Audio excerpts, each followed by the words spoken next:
émettent de la faim, pays où on survit. Le Cameroun, qui est un véritable grenier, traverse des moments très difficiles. Pour manger, il faut serrer la ceinture. Paul Biya nous l'avait promis, à savoir que nous sommes bientôt au bout du tunnel. Mais malheureusement, on ne sait plus où se situe ce tunnel, dans la mesure où, lorsqu'il y avait la mine vive, les Camerounais mangeaient à leur faim. Il y avait le FOGAP. Et d'ailleurs, avec le plan quinquennal, Amadou Ahidjo avait aussi introduit la révolution verte. Le Cameroun produisait. Les Camerounais mangeaient à leur faim. Aujourd'hui, tout a augmenté. Manger 3 fois est devenu impossible puisque le panier de la ménagère coûte très cher alors que les salaires, c'est de la misère digne de l'aumône des catéchistes. Manger donc est devenu parfois un fruit du hasard puisqu'il faut attendre de l'aumône ou alors aller en bordure de route pour se débrouiller. Se débrouiller avec ses mets, beignets, bouillis, haricots et autres bourratifs. Sauf que de plus en plus, des scandales éclatent où chaque fois, si ce n'est pas une alerte à la chair humaine qu'on est en train de venir nous donner, mais c'est encore quelqu'un qui, dans un restaurant de fortune, est en train de traficoter, ou alors dans une usine de boissons frelatées, en train de faire toutes sortes de manipulations. Cette fois-ci donc, c'est venu du côté d'Obala, une fois de plus, où le beignet haricots bouillis sont maintenant pratiquement en train de faire vomir pas mal de Camerounais. En effet, suite à des dénonciations ou alors à un début de meurtre en Bala, eh bien, un certain Louis Bernard Ndiki a été interpellé par la gendarmerie qui est venue sceller son bénétariat. Et c'est écrit cafétéria scellé pour sorcellerie et empoisonnement. De quoi s'agit-il?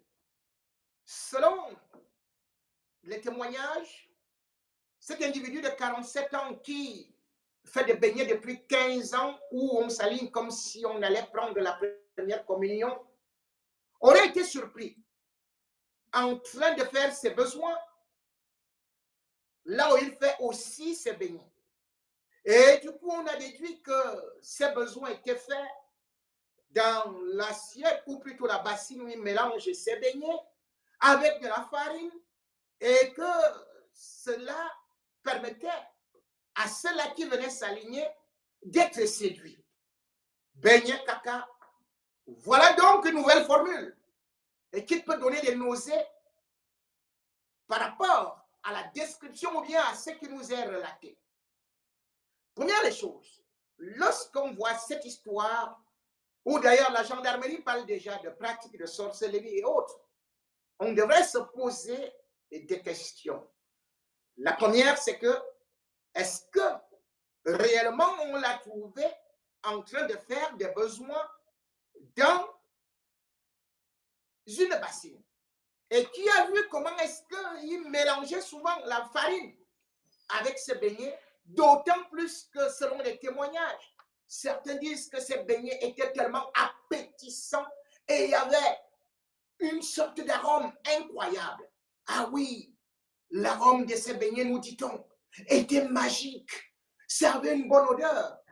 Mais tiens, depuis quand la merde a une bonne odeur?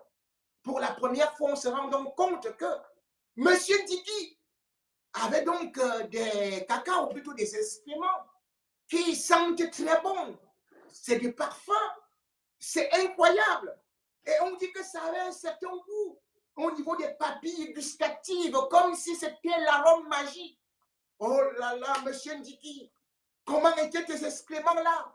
Mettais-tu d'abord beaucoup de cube magie ou bien beaucoup de njang sans piment dans ton ventre avant que ça n'aille se transformer et aller directement agrémenter les beignets?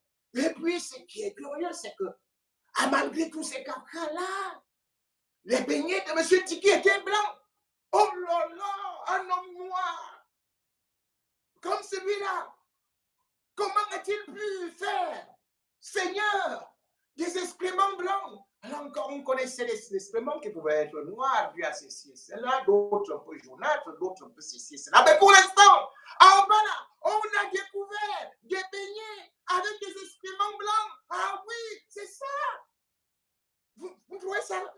Vous ne trouvez pas ça formidable? Même les blancs là, ils n'ont jamais eu des excréments complètement blancs. Mais bon, en bas là, oh, peut-être que Ndiki avait d'abord mangé le savon blanc, et puis le savon est parti laver les excréments, et les excréments sont devenus blancs. Voilà donc comment est-ce que les beignets de Ndiki, Louis Bernard, sont devenus extrêmement blancs, extrêmement sentant merveilleusement bon, parce que c'était le parfum Dolce Gabbana, le parfum de quartier, non, le parfum, voilà. Oh, c'est pour la première fois qu'on voit ça. Mais bon, et ceci, ce n'est pas pour dire qu'il ne peut pas le faire, mais c'est pour plutôt dire que peut-être si on l'a surpris, c'est parce que justement ces endroits-là, j'avais déjà dit, n'ont pas de toilettes. Ah oui, combien de restaurants de fortune n'ont pas de toilettes? Et quand vous y arrivez, ou alors même celui qui en est détenteur, eh bien, il va toujours à côté, ne se lave pas les mains et vient continuer à malaxer. Eh oui, ceux qui aujourd'hui ont des nausées, soyez-en rassurés. Presque tous les Camerounais ont déjà mangé des caca dans leur vie. Oui. Ah oui, mais c'est la réalité. Pourquoi la réalité? Parce que justement, quand vous regardez d'autres grands quartiers, des villes comme Yaoundé, Douala et tout, combien de toilettes publiques existent-elles? Lorsque vous prenez le bus entre Yaoundé et Douala, eh bien, alors qu'il est dit qu'il faut des toilettes publiques un peu partout, eh bien, on va garer quelque part. Et hop, on voit des gens qui entrent dans la broussaille pour aller se soulager. En pleine ville, on continue à se soulager. On continue à se soulager. Et vous croyez que ces excréments vont où?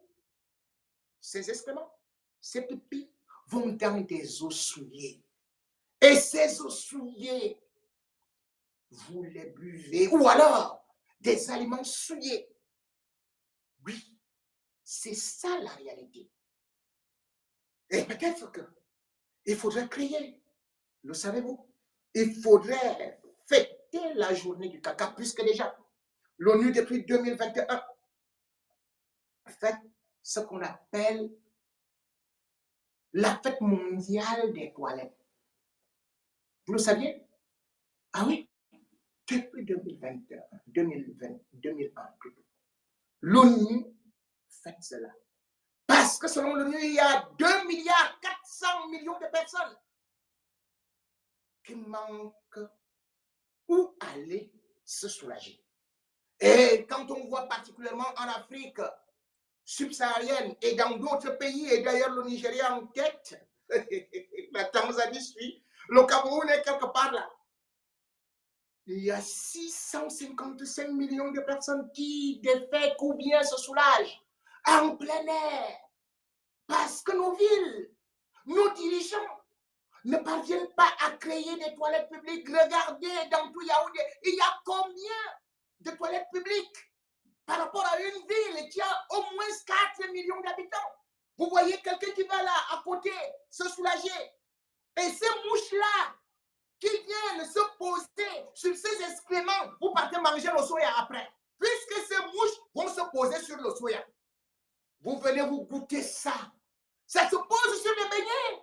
Ce qui signifie que vous mangez des excréments, vous mangez des pipis avec des excréments, des caca. C'est bien aromatisé, vous n'avez pas besoin d'aller au bas là. Vous n'avez pas besoin d'aller seulement voir M. Ndiki. Tout ce que vous mangez là aromatise en bordure de rue, avec des mouches qui viennent se poser dessus, avec ces gens qui ne se lavent pas les mains et qui vont se soulager quelque part. Sachez-le, vous avez déjà digéré le caca. Ah oui, c'est aussi simple que cela. Parce que, aujourd'hui, vous vous rendez compte, 60 ans après les indépendances, c'est là où j'apprends comme Boganda. En 2022, vient d'avoir ses premières toilettes publiques. On dit aussi qu'il y a des toilettes publiques qui ont été construites à Carrefour Paquita. Combien de bars il y a là-bas? Un peu partout. Et il y a des bars, des gens se soulagent dehors et tout ça. Les services d'hygiène ne travaillent pas, ne font pas le travail. Et c'est comme ça que le Cameroun se retrouve donc dans cette situation-là. Regardez, est-ce qu'on se soucie de la santé de ses citoyens? L'État se doit non seulement de délivrer des certificats médicaux à ceux-là qui vendent n'importe quoi, mais faire des contrôles à ces endroits-là. Comment peut-on avoir un endroit où on mange, on boit, il n'y a pas de toilette? Expliquez-moi ça. Eh bien, quand vous le voyez, oui, je me pose bien des questions. Monsieur Ndiki, c'est une chenille? Lui qui fait ses beignets là depuis 15 ans. Et on me dit qu'il fait à chaque fois des centaines et des centaines de beignets. Mon Dieu. Le gars là, il va aux toilettes combien de fois? Expliquez-moi. La science dit que l'être humain va aux toilettes maximum 3 fois par jour. Et qu'au total, sauf si c'est l'éléphant, hein, c'est entre 200 grammes et 300 grammes. En tout et pour tout. Je ne sais donc pas comment est-ce que ce monsieur-là, où son ventre contient combien de tonnes de caca pour pouvoir chaque fois faire des beignets. Vous allez m'expliquer. C'est possible, hein, puisqu'il y a des femmes que j'ai appris que pour faire le travail, elles font aussi l'affaire des caca là. Voilà, moi, mais pour ceux qui concernent certaines choses, il faut qu'on soit parfois un peu raisonnable. Les excréments sont dangereux. C'est vrai qu'aujourd'hui, il y a certains scientifiques, tels que l'Université de Pennsylvanie, qui a déclaré qu'on allait transformer les excréments d'astronautes en nourriture. Parce que s'il faut aller à Mars, vous n'allez pas porter n'importe quoi. Ce sera trop lourd. Ah oui, ils ont dit ça. Mais on va mélanger ça à quelques microbes qui vont faire ceci, cela. C'est un peu compliqué. Ça donne même des nausées, ça ne vaut même pas la peine de parler de ça. Déjà, ils ont réussi à transformer les urines en eau. Oui, les astronautes, leur urine et leur sueur sont maintenant transformés en eau et ne boivent, sauf que les Russes ont dit, nous, on ne boit pas la qualité là. Bon. Mais en réalité, les excréments sont terriblement dangereux pour la sécurité sanitaire, puisque un seul gramme d'excréments contient des milliards de norovirus. Et ces milliards de norovirus peuvent vous créer des maladies telles que les endopendicites et autres que vous pouvez avoir. Beaucoup d'autres vont vous parler d'un système d'empoisonnement, de ceci et cela. Mais en réalité, c'est parce que Nous ne pouvons pas continuer à vivre ainsi, avec un État qui laisse justement tous les hors-la-loi faire tout ce qu'ils veulent, dans la débrouillardise. Parce que chacun, n'ayant pas d'emploi, il peut créer, que ce soit un restaurant, sans qualification, sans respect d'hygiène, ou encore même une usine de distillation de boissons. Regardez la dernière fois, c'était à Bafoussam, où on a montré comment est-ce qu'on faisait le Heineken. Ah oui, le Heineken à Bafoussam, c'était à partir de la cascade, et puis des urines et quelques écorces. Et on revendait ça. Combien de gens ont bu ce poisson, ce poisson-là? Combien de gens en sont morts? Et toujours à côté de là, on avait vu que d'autres individus avaient une usine où ils faisaient carrément du vin, du whisky, des spiritueux. Et ces boissons-là sont revendues dans des bars, dans des boîtes de nuit. Paul Biya nous avait dit santé pour tous en l'an 2000. Aujourd'hui, c'est mort pour tous en l'an 2000. Parce que, à part cette chair humaine qui est déjà en vente libre un peu partout, ces restaurants où on prend tout ce qui est périmé et on peut retransformer cela jusqu'à ce qu'on prenne même des animaux, on remet le formol à l'intérieur, sans pour autant oublier aujourd'hui les caca, les pipis et même la sorcellerie qu'on y ajoute pour, bien sûr, créer l'attirance, pour faire venir des foules. Aujourd'hui, nous sommes dans une situation très compliquée parce que l'État nous a abandonnés. Notre sécurité alimentaire, notre sécurité de santé, eh bien, est en danger.